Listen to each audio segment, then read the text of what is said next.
Welcome back. You're watching The Agenda. Transport Minister Fikile Mbalula is expected to release the mid-festive season road death toll today. He'll also be speaking about the outcomes of law enforcement operations. Mbalula will tour the Beitbridge border post between South Africa and Zimbabwe to assess cross-border operations, especially at this time of the year when traffic volumes are high. Well, for more and giving us an update on the ground, we have SABC's Mike Marenga. A very good morning to you, Mike. Take us through your very frustrating morning just outside that border post this morning. Good morning to you and good morning to our viewers. You are indeed correct. It's a very frustrating moment for us. It was a mission for us to get to where we are. We're at the Beitbridge, is just about a kilo to the Beitbridge border post. This is where we are expecting Minister Fikile Mbalula to land when he is done with his briefing at the municipality.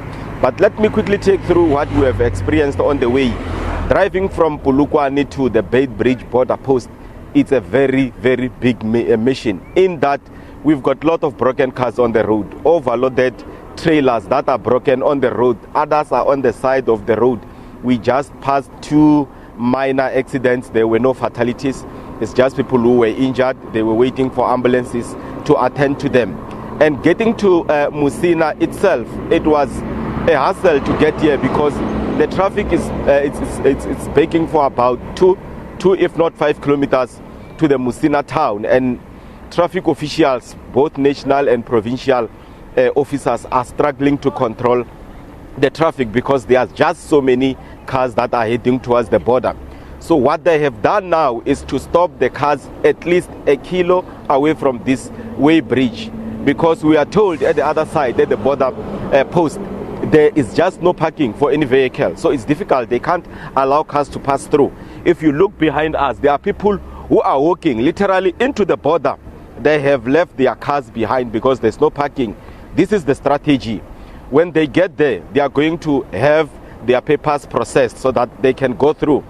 They will have their papers processed so that they can pass, but because their vehicles are still behind, they will wait for the drivers, either private vehicles or taxis or any form of transport that they are using, to take them through into the Beitbridge on the other side of the border post.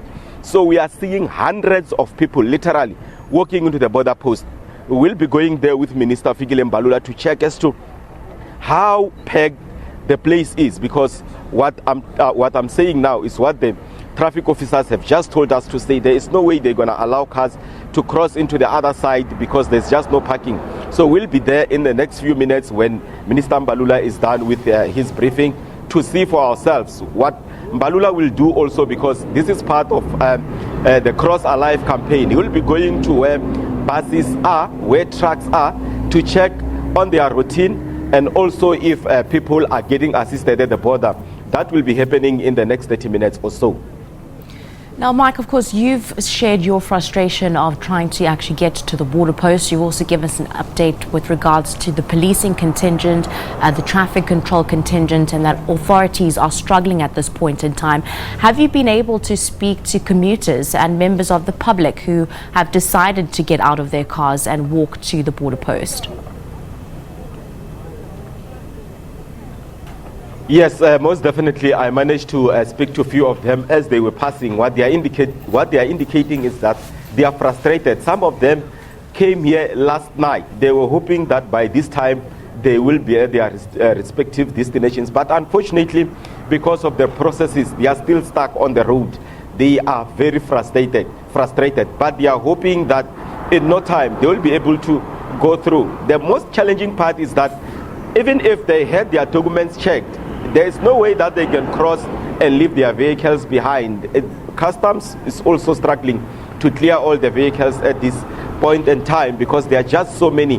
If you have seen the number of overloaded taxis, private vehicles, you can imagine what is going to happen throughout the day and tomorrow when people are trying to beat the last hour to be home for Christmas. And one thing that we must also take into cognizance is that when these vehicles are at the border post, they are going to unpack everything that they have. Everything must be checked thoroughly. It's still a process. So this is what it's making these people very frustrated and very angry, because they usually leave South Africa two days or so that they can make it home on time. And if the situation remains like this, chances are that some of them will only get home on a Christmas day or a day after. Let's wrap it up there, at least for now. SABC's Mike Maringa just outside the Beit border post. We do know that he is awaiting the arrival of Transport Minister Mr. Fikile Mbalula. Our reporter on the ground explaining to us that people are actually leaving their cars, as there is a car trail of between 2 to 5 kilometers from the border post, and members of the public and commuters have actually left their cars and are walking to the border post to try and get their papers processed with regards to frustration. Some being stuck at the border since last night. We'll continue to give you more updates on the road situation at the Beit border post, as well as that address of the mid-season festive season is, and the road stats from the police, or rather the Transport Minister, Mr. Fikile Mbalula. For now, though,